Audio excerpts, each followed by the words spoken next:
एक समय की बात है। किसी घने जंगल में एक बाजार हुआ करता था। उस जंगल के बाजार में एक कालू कौवा और रानू चिड़िया उस जंगल के बाजार में चीजें बेचा करते थे। फिर रानू चिड़िया जंगल के बाजार में फल बेचा करती थी। रानू चिड़िया के फल बहुत ही मीठे मीठे और रसीले होते थे और पक्षी हाथों हाथ रानू चिड़िया के फल खरीदते थे। वे कालू कौवा अपनी दुकान में बच्चों के खिलौने बेचा करता था। वे कालू कौवा रानू चिड़िया से हर वक्त चलता रहता था, क्योंकि बाजार के ज्यादातर कस्टमर रानू चिड़िया की दुकान पर ही जाते थे। एक दिन मिठू तोता रानू चिड़िया की दुकान पर आता है और उसके मीठे मीठे फल लेकर खाता है और रानू चिड़िया से कहता है, चिड़िया बहन, तुम्हारे फल बहुत मीठे और स्वादिष्ट होते हैं। तुम्हारे मीठे और स्वादिष्ट फल खा के मेरा पेट भर गया है, लेकिन मन नहीं भरा। मैं कल भी तुम्हारी दुकान पर आऊंगा और रसीले और मीठे फल खाकर जाऊंगा। ये कह के वे मिठू तोता कालू कौवे की दुकान पर चला जाता है और कहता है, कालू भाई, मुझे ये गाड़ी बहुत अच्छी लग रही है। तुम मुझे ये गाड़ी उधार पर दे दो। आज जितने पैसे थे उसके मैंने रानू चिड़िया की दुकान पर फल खा लिए हैं। मैं तुम्हें इस गाड़ी के पैसे कल दे दूंगा। ये सुनकर तो कालू कौवा बहुत ही गुस्से में आ जाता है और कहता है, सारा नगद माल रानू चिड़िया की दुकान से खरीदा और मुझसे उधार मांग रहा है। चल निकल यहाँ से। आज सुबह से वैसे भी मेरी कोई बोनी नहीं हुई है। जिसको देखो उस रानू चिड़िया की दुकान से फल खरीदता है। कालू कौवे के मुंह से ही सुनकर मिठू तोता वहां से चला जाता है। लेकिन कालू कौवा मन ही मन सोचता है कि कुछ ऐसा किया जाए कि ग्राहक रानू चिड़िया की दुकान पर आए ही नहीं, सारे ग्राहक मेरी दुकान पर आए। फिर अचानक उसके जहन में एक योजना आ जाती है और वो हंसने लगता है। उसी रात वे कालू कौवा रानू चिड़िया की दुकान के बाहर एक शहद का छत्ता लगा देता है। वे कालू कौवा डरते डरते रात के अंधेरे में ये काम करता है कि कहीं कोई उसे देख ना ले। लेकिन ऊपर वाले की करनी देखो, वे मिठू तोता दरख्त की शाख पर बैठकर ये सब कुछ देख रहा होता है। जैसे ही अगले दिन की सुबह होती है, रानू चिड़िया उस शहद के छत्ते को अपनी दुकान के पास देखकर बहुत परेशान होती है। ग्राहकों के आने का समय हो जाता है, लेकिन डर के मारे शहद के छत्ते को देखकर कोई भी रानू चिड़िया की दुकान पर नहीं जाता। रानू चिड़िया के सारे ग्राहक आज कालू कौवे की दुकान पर जा रहे थे। ये देखकर रानू चिड़िया बहुत परेशान होती है। तभी अचानक मिठू तोता वहां आता है और रानू चिड़िया को सारी बात बता देता है। वे रानू चिड़िया मिठू तोता से कहती है, अच्छा तो इस बार कालू के बच्चे ने ये चाल चली है। रानू चिड़िया डरते डरते उस मधुमक्खी के छत्ते को उठाकर साइड में रख देती है और लोग फिर से रानू चिड़िया की दुकान पर आने लगते हैं। ये देखकर कालू कौवा जल जाता है और जाकर उस छत्ते को जोर से लात मार देता है। और फिर क्या था, लात मारते ही ढेर सारी मधुमक्खियां निकलकर कालू कौवे को काटने लगती हैं और कालू कौवा बचाओ, अरे कोई मुझे बचाओ कहकर भागने लगता है। और यूं कालू कौवे को उसके किए की सजा मिल जाती है। देखा बच्चों आपने, जो किसी के लिए गड्ढा खोदता है कभी कभी वो खुद उसी में गिर जाता है। वीडियो पसंद आए तो वीडियो को लाइक और चैनल को जरूर सब्सक्राइब करें।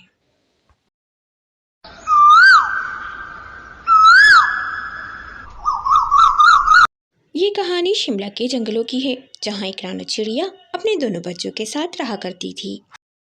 पति के देहांत के बाद रानू चिड़िया बहुत अकेली हो गई थी और दोनों बच्चों की जिम्मेदारी अब रानू चिड़िया पर ही थी। रानू चिड़िया का पति जंगल जंगल जाकर रिक्शा चलाया करता था। अब वो रिक्शा ही रानू चिड़िया का आखिरी सहारा था, जिससे वो अपने बच्चों के लिए पैसे कमा सकती थी। यही सोचकर रानू चिड़िया अपने घर से रिक्शा लेकर निकलती है कि 2 पैसों का आसरा हो जाएगा। परंतु वो जाकर तो बहुत ही निराश हो जाती है, क्योंकि कोई भी पक्षी इसके रिक्शे में बैठने के लिए नहीं आता। जो कोई भी कस्टमर रिक्शे में बैठने के लिए आता, किराए के लिए मोल भाव करता। पेट्रोल के रेट भी बहुत बढ़ गए थे, जिस कारण रानू चिड़िया को अपने रिक्शे का किराया बढ़ाना पड़ता है। इस कारण कोई भी पक्षी रानू चिड़िया के रिक्शे में नहीं बैठ रहा था। वे बेचारी उदास मन से घर वापस आ जाती है। घर आकर वे रानू चिड़िया कुछ चिंता में लगती है। वे दोनों बच्चे अपनी माँ से कहते हैं, मम्मा क्या बात है, आप कुछ परेशान लग रही हो। अरे नहीं बच्चों, कोई बात नहीं है। आज पहला दिन था ना, इस वजह से कोई भी पैसेंजर मेरी गाड़ी में नहीं बैठा और पेट्रोल के रेट भी बहुत बढ़ गए हैं, जिस कारण तमाम पक्षी खुद ही उड़ कर जाते हैं। कोई रिक्शे में नहीं बैठता है। लेकिन बच्चों तुम लोग चिंता मत करो, मैं कोई ना कोई दूसरा काम तलाश कर लूँगी।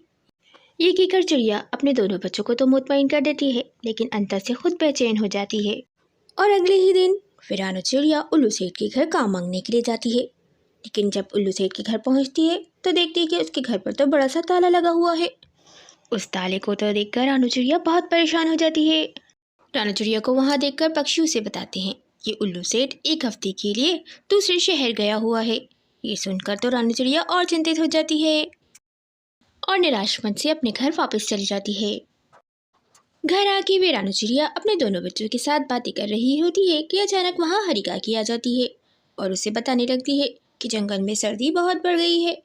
इस कारण पक्षी लकड़ी लेने के लिए भी घर से बाहर नहीं निकलते हैं और तमाम पक्षी घरों में बैठकर अपना पुराना रखा हुआ भोजन खा रहे हैं।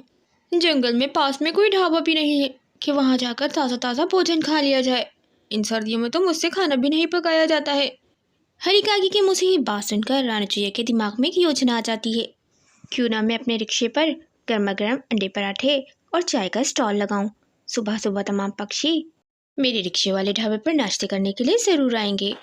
हरी काकी के जाने के बाद वे रानी चिड़िया कल के काम की तैयारी करने लगती है।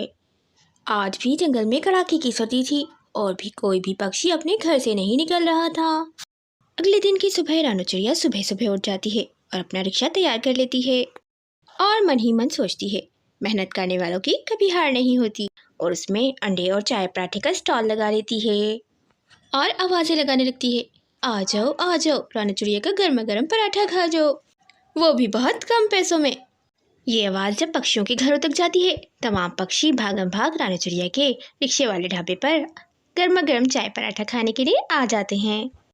पक्षियों को यूँ अपने ढाबे पर आता देखकर रानी चिड़िया बहुत खुश होती है और मन ही मन सोचती है, मेहनत करने वालों की कभी हार नहीं होती। और रोज़ पक्षी हाथों हाथ रानी चिड़िया का गर्मा गर्म चाय पराठा खाने के लिए आने लगे थे और यूँ रानी चिड़िया का काम चल पड़ता है। अपने चलते हुए काम की सफलता को देखकर रानी चिड़िया अब बहुत खुश थी।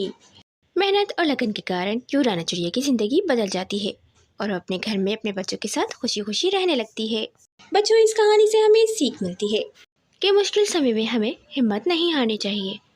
उस समय भी हमें मेहनत और हिम्मत से काम लेना चाहिए। वीडियो पसंद आए तो वीडियो को लाइक और चैनल को ज़रूर सब्सक्राइब करें।